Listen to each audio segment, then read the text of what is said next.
बिस्मिल्लाहिर्रहमानिर्रहीम। अस्सलाम वालेकुम। आज का lecture engine load calculated load value के ऊपर है, जिसको इंजन लोड जिसको कैलकुलेटेड लोड वैल्यू कहा जाता है। और ये जो लेक्चर है ये basically live data stream analysis जो सीरीज़ जिसका इंट्रोडक्शन मैंने लास्ट लेक्चर में किया था, उस सिलसिले की पहली कड़ी है। और उसमें जैसा कि हमने लास्ट टाइम बात की थी कि हम इसमें तकरीबन 10 से 15 पैरामीटर्स हैं जो गाड़ी को जब गाड़ी के कंप्यूटर को स्कैन किया जाता है तो वहाँ पे लाइव डाटा स्ट्रीम में वो पैरामीटर्स आपको आप एनालाइज कर सकते हैं, उनको व्यू कर सकते हैं। उसमें से पहला जो पैरामीटर मैंने सेलेक्ट किया है वो इंजन लोड। इंजन लोड बहुत ज़्यादा इंपॉर्टेंस का हामिल पैरामीटर है, जिसको कैलकुलेटेड लोड वैल्यू भी कहते हैं, CLV, और किसी कुछ जो स्कैनर्स हैं वो उसको इंजन कैलकुलेटेड लोड के नाम से भी वहाँ पे दिखा रहे होते हैं स्कैनर के ऊपर। तो इसकी इंपॉर्टेंस बहुत ज़्यादा है, इसी वजह से मैंने इसको सबसे ऊपर सबसे पहला लेक्चर इसी के ऊपर बनाने का सोचा और आपके सामने प्रेजेंट कर रहा हूँ। कैलकुलेटेड लोड वैल्यू की इम्पोर्टेंस पर्टिकुलरली जो फ्यूल माइलेज है उससे बहुत ज़्यादा है। और थर्ड वर्ल्ड कंट्रीज़ दुनिया के किसी कोने में भी हों, वहाँ पे फ्यूल, इवन जो एडवांस कंट्रीज़ हैं, फर्स्ट वर्ल्ड कंट्रीज़ हैं, वहाँ पे भी फ्यूल एक बहुत बड़ा कंसर्न है। और prices day by day increase करती जा रही हैं।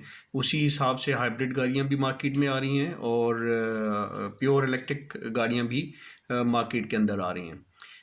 बट जो फ्यूल माइलेज है वो थर्ड वर्ल्ड कंट्री का तो लाजमन कंसर्न है हर बंदे का, क्योंकि पावर टू परचेज लोगों की कम हो चुकी हुई है। तो फ्यूल जिसके पास गाड़ी है या कोई भी ऑटोमोटिव इंजन है तो उसकी ख्वाहिश यही होती है कि फ्यूल कम से कम हो। तो चलो लेट्स सी कि इसके अंदर क्या क्या चीज़ें हैं।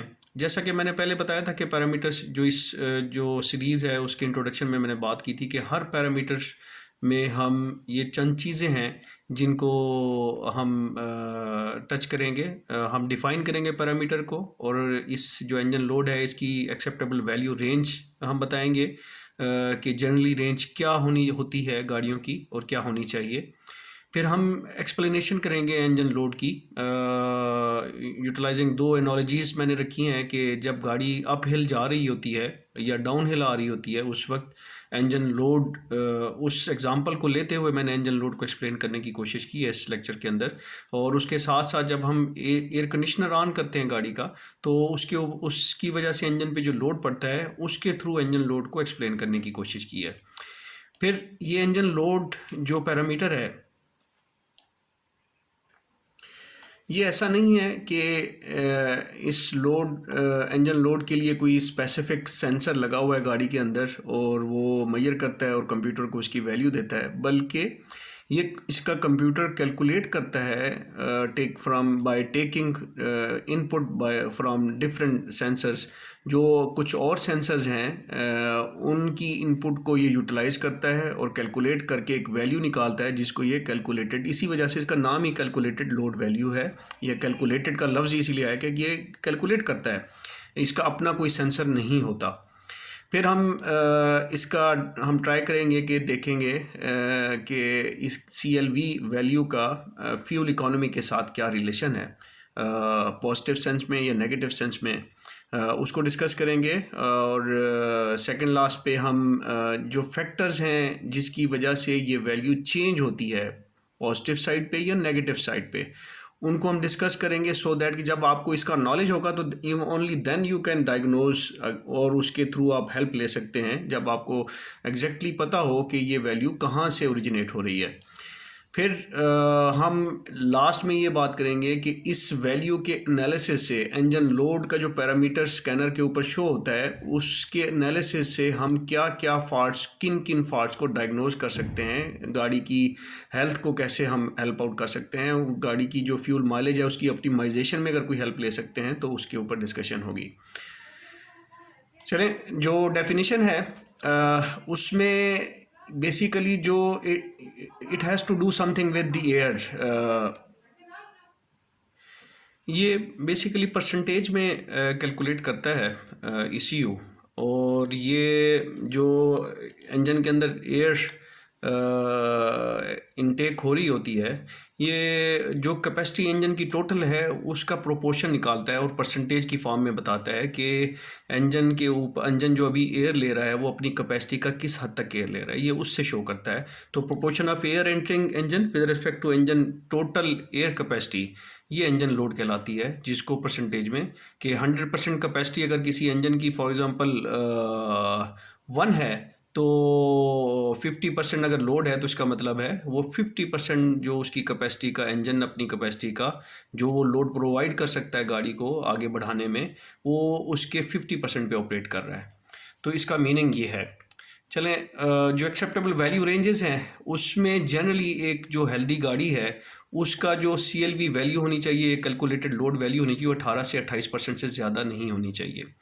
और पर्टिकुलरली जो 1000 सीसी गाड़ियाँ हैं वो उनका और ये वैल्यू आइडल RPM पे देखी जाती है। आइडल RPM जब हम बोलते हैं तो इसका मतलब ये होता है कि RPM जब इंजन के ऊपर कोई और लोड नहीं है, गाड़ी चल नहीं रही है, गाड़ी स्टैटिक खड़ी हुई है और आपने एक्सेलरेटर से पाँव हटाया हुआ है उसके ऊपर फर्दर। अब लोड को एयर से कोरिलेट करना है कि जब आप पाँव दबाते हैं तो आप बेसिकली एयर का पैसेज इंजन के अंदर ओपन करते हैं, तो आइडल के ऊपर बहुत कम एयर जा रही होती है, एंटर हो रही होती है, तो इसी वजह से वहाँ पे मिनिमम CLV वैल्यू होती है कि वो आइडल के ऊपर एक इंजन कितना लोड ले रहा है, कंज्यूम कर रहा है अपनी कैपेसिटी का। तो 18% अगर वो कंज्यूम कर रहा है मैक्सिमम कैपेसिटी का, तो इसका मतलब वो एक बहुत अच्छा इंजन है। और 1000 सीसी या 1300 सीसी 1500 सीसी, ये बेसिकली जो सीसी है इसका एक जनरल हम वो करते हैं कि 1000 सीसी है तो इसको जो एयर एंटर होनी चाहिए वो 1 पाउंड पर सेकेंड होनी चाहिए, और मैस ऑफ एयर फ्लो जो है 13 का 1.3 पाउंड पर सेकेंड होनी चाहिए। ये एक थंब रूल है, it is not exact but ये तकरीबन प्लस माइनस इसी के साथ रहता है। तो 1000 सीसी के लिए 18 से 22%, और 1300 से 1500 सीसी में जनरली ये 20 to 28% रहता है, और लेसर इज़ दी बेटर है। जितना कम होगा उतना अच्छा है कि गाड़ी आपकी कम से कम लोड ले रही है, क्योंकि लोड का कोरिलेशन बनता है फ्यूल के साथ। अच्छा, इसी में एक और चेक जो एक्सेप्टेबल वैल्यू रेंज के बारे में बात की है कि जब आइडल RPM पे आप लोड वैल्यू चेक कर रहे हैं तो इसके साथ साथ आप एयर कंडीशनर ऑन करके भी इसको चेक करते हैं कि इसकी वैल्यू कितना बढ़ती है। एयर कंडीशनर क्योंकि इंजन के ऊपर लोड डालता है, हम एक फिजिकल सिग्निफिकेंस में बात कर रहे हैं कि वो इंजन के ऊपर लोड लगाता है, तो उस वक्त जो CLV की वैल्यू है, जो आइडल की वैल्यू फॉर एग्जाम्पल 18 थी, तो it must not exceed than 10%, यानी कि 28 से ऊपर नहीं जाना चाहिए। अगर एक गाड़ी है जिसकी 18% आइडल पे है और आइडल पे आपने एयर कंडीशनर ऑन किया है, तो इसको 28% से ज़्यादा नहीं जाना चाहिए। अगर ये जाती है तो फिर इसका मतलब ये है कि एयर कंडीशनर इसके ऊपर ज़्यादा लोड दे रहा है। और एक थंब रूल ये है कि ओवरऑल जो बड़ी गाड़ियाँ हैं, छोटी हैं, 40% से ऊपर एयर कंडीशनर के साथ अगर वो जा रही हैं तो इसका मतलब है बहुत ज़्यादा फ्यूल कंज्यूम कर रही हैं। It must remain below, well below 40% जो CLV है AC वगैरह के साथ। तो एक्सप्लेनेशन की बात करेंगे अभी।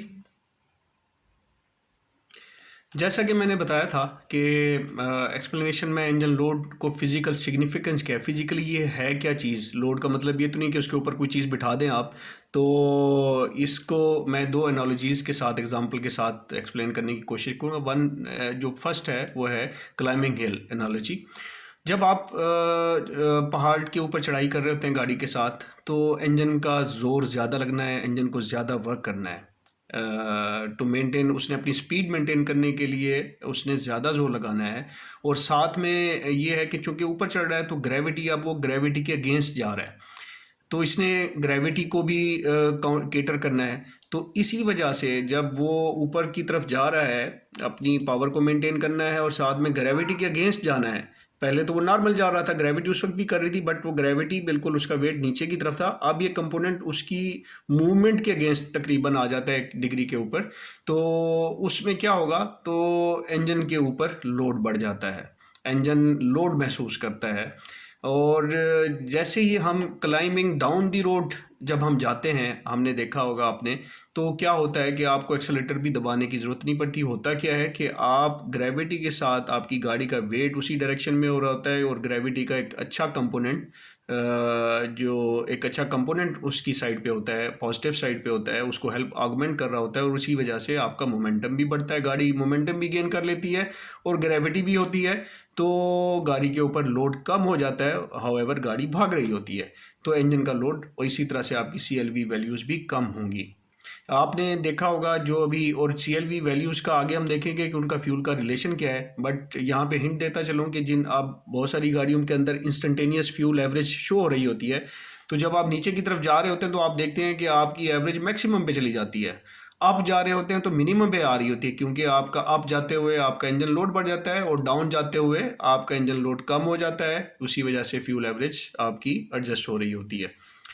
सो थंब रूल ये है कि whenever engine has to work harder due to any reason, चाहे अप जा रहे हों, नीचे जा रहे हों, कोई और वजह हो, ये एनी रीज़न को मैंने हाईलाइट किया यहाँ पे इसलिए कि ये रीज़न्स बड़ी बहुत इंपॉर्टेंट हैं, जो आगे हम डिस्कस करेंगे पार्ट 2 या 3 के अंदर, इसी लेक्चर की कंटिन्यूटी के अंदर। तो they are going to help us कि जी ये क्या चीज़ है। यहाँ पे क्विकली हम बात करते हैं कि ECU को कैसे पता चलता है कि लोड इंक्रीज हुआ है जब आप ऊपर की तरफ जा रहे हैं, जबकि कोई और वो भी नहीं है। ECU करता ही है कि वो इंजन लोड को कैलकुलेट करता है तीन amount of air entering the engine, जो एयर की अमाउंट एंटर होती है इंजन के अंदर, उसको उसकी बेसिस के ऊपर कुछ और चीज़ें, दो और चीज़ें हैं जिसमें RPM है गाड़ी का, और थ्रॉटल पोजीशन है, जो थ्रॉटल बॉडी के अंदर फ्लैपर है उसकी पोजीशन है। इन तीन चीज़ों की बेसिस पे जब आप अप जा रहे होते हैं तो इंजन को एयर की ज़्यादा रिक्वायर्ड होती है पावर के लिए। अब होता क्या है कि हम जब अप जा रहे हैं और अगर हमने एक्सेलेरेटर पेडल कांस्टेंट पे रखा हुआ है, उसको फर्दर प्रेस नहीं कर रहे हैं, तो इंजन को जो एक्स्ट्रा एयर चाहिए, मोर एयर चाहिए, वो ले नहीं सकता, क्योंकि फ्लैपर अपनी एक ख़ास जगह पे है। और उसी वक्त क्या होता है कि इंजन के RPM जो है ना रिड्यूस होने की कोशिश कर रहे होते हैं, क्योंकि आप अगेंस्ट द ग्रेविटी जा रहे होते हैं। जब वो रिड्यूस होने की करेंगे और RPM मॉनिटर होते हैं, RPM ECU को मिल रहे होते हैं, या RPM ECU देखता है कि थ्रॉटल सेम जगह पे पड़ा हुआ है, एक्सेलेरेटर सेम जगह पर पड़ा हुआ है, और एयर की अमाउंट वैसे की वैसी है, बट RPM कम हो रहे हैं। तो हुआ क्या है कि एयर तो अवेलेबल है लेकिन RPM कम है, तो इसकी बेसिस के ऊपर इंजन कैलकुलेट करता है कि भाई एयर की अमाउंट ज़्यादा हो गई है, उसको फील ये आती है कि एयर की अमाउंट ज़्यादा होगी। मैंने कहा था कि engine load is basically is what air in the engine, तो वो देखता है कि इंजन तो एयर तो ज़्यादा हो गई है क्योंकि RPM कम है, तो वो कंपेयर कर रहा होता है इन सारी चीज़ों को, और वो फिर इसी वजह से वो कैलकुलेट करके बता देता है अपने फार्मूला को यूज़ करते हुए कि इंजन का लोड बढ़ गया है और इतना % है इस वक्त। तो फर्दर हम जब मूव करते जाएंगे तो फिर क्या होगा, इंजन को मज़ीद पावर की रिक्वायरमेंट होगी, तो वो जो एयर पहले आ रही थी वो भी कम हो जाएगी, और उसको मज़ीद पावर के लिए मज़ीद एयर चाहिए, फर्दर एयर चाहिए, और फर्दर एयर चाहिए तो उसके साथ उसको फ्यूल भी चाहिए होगा। उसको केटर आप किस तरह से करते हैं, आप एक्सेलेरेटर पेडल को फर्दर प्रेस करते हैं, एयर मज़ीद एंटर होती है, वो एडजस्ट करता है, उसी हिसाब से उसका लोड मज़ीद बढ़ जाता है और फ्यूल की इंजेक्शन भी मज़ीद बढ़ जाती है। लास्टली इस एनालॉजी में, या इस पार्ट का जो लास्ट वो है, वो ये कि कंप्रेसर एनालॉजी ये है कि जब आप AC कंप्रेसर ऑन करते हैं, स्विच ऑन करते हैं, तो कंप्रेसर की पुली जो पहले फ्रीली रोटेट कर रही होती है, उसके ऊपर कंप्रेसर का लोड नहीं होता और वो इंजन ड्राइव कर रहा होता है उस पुली को। तो उसका जब जैसे ही आप ऑन करते हैं तो कंप्रेसर का क्लच उस पुली के साथ एंगेज हो जाता है, और बाय दिस वो कंप्रेसर का लोड पड़ता है और इंजन की स्पीड कम होती है। ये जैसे मैंने ऊपर एक्सप्लेन किया था कि RPM कम हो जाएंगे, एयर वही होगी। जब एयर वही होगी तो फिर वो कहेगा कि एयर इस वक्त इन RPM के हिसाब से ज़्यादा है, तो वो कंप्यूटर इसको कहेगा फ्यूल मोर दे। जब वो फ्यूल ज़्यादा डालता है उसके अंदर, लोड को बढ़ा देता है, CLV वैल्यू को बढ़ा देता है, तो वो फ्यूल भी ज़्यादा आ जाता है। तो आप देखते हैं कि जैसे ही आप एक अच्छी गाड़ी का AC ऑन करते हैं तो आपके RPM थोड़ा सा राइज़ करते हैं बगैर एक्सेलेरेटर पेडल को दबाए। तो ये एक अच्छे इंजन की निशानी है कि वो उसका रिस्पांस, उसके सारे सिस्टम का रिस्पांस अच्छा है। तो 20 to 30 RPM बढ़ जाते हैं। वो इसी वजह से बढ़ते हैं कि RPM रिड्यूस हो गए, एयर सेम है, एट द सेम टाइम आप वो कंप्यूटर कैलकुलेटेड लोड वैल्यू को बढ़ा के उसमें फ्यूल इंजेक्शन करता है, जिसकी वजह से RPM ज़्यादा हो जाता है। I thank you all ji.